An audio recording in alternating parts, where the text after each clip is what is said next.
Dabhoi Tilakwada highway પર મોતના વળાંક, તંત્રની ઘોર બેદરકારી, શું કોઈ મોટી હોનારતની રાહ જોવાય છે? ડભોઈ સ્ટેચ્યુ ઓફ યુનિટીને જોડતા મુખ્ય માર્ગ અત્યારે મુસાફરો માટે જોખમી બન્યો છે। ડભોઈ તાલુકાના ચનાવાડા અને અંકોટી ગામ ખાતે ઓરસંગ નદી પર આવેલા ઓવરબ્રિજના વળાંક પર સ્થિતિ અત્યંત ગંભીર છે, છતાં તંત્ર મૌન સેવીને બેઠું હોય તેવું લાગી રહ્યું છે। મુખ્ય સમસ્યાઓ જે અકસ્માતને આપી રહી છે આમંત્રણ: તૂટેલી રેલિંગ, ઓરસંગ બ્રિજ પરના જોખમી વળાંક પાસે અનેક જગ્યાએ લોખંડની સુરક્ષા રેલિંગ તૂટી ગઈ છે। આ તૂટેલી રેલિંગ અત્યારે રોડ પર નડતરરૂપ બની રહી છે, જેના કારણે વાહન ચાલકોને અચાનક કાપ મારવો પડે છે। ગાયબ થયેલા સાઇન બોર્ડ, વળાંક સૂચવતા રિફ્લેક્ટર અને સાઇન બોર્ડ કાં તો તૂટી ગયા છે અથવા તો જમીનદોસ્ત થઈ ગયા છે। રાત્રિના સમયે અજાણ્યા વાહન ચાલકો માટે આ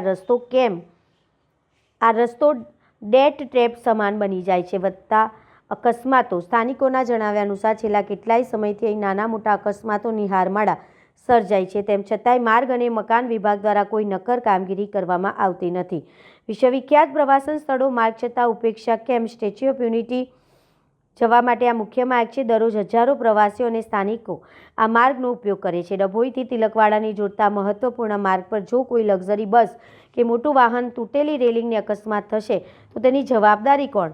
સ્થાનિકોનો રોષ: તંત્ર કોઈ મોટી જાનહાનિ થાય તો તેની રાહ જોઈને બેસી રહ્યું છે તેવી લોકચર્ચાઓ થઈ રહી છે। રેલિંગ અને બોર્ડ રિપેર કરવામાં આટલો વિલંબ કેમ? વહેલી તકે આ ભયજનક વળાંકને સુધારવામાં આવે તે જરૂરી છે। મુખ્ય માંગણીઓ: વળાંક પર રિફ્લેક્ટર અને દિશાસૂચક બોર્ડ ફરીથી વ્યવસ્થિત લગાડવામાં આવે, રાત્રિના સમયે પૂરતી લાઇટિંગની વ્યવસ્થા કરવામાં આવે જેથી અકસ્માતો અટકાવી શકાય।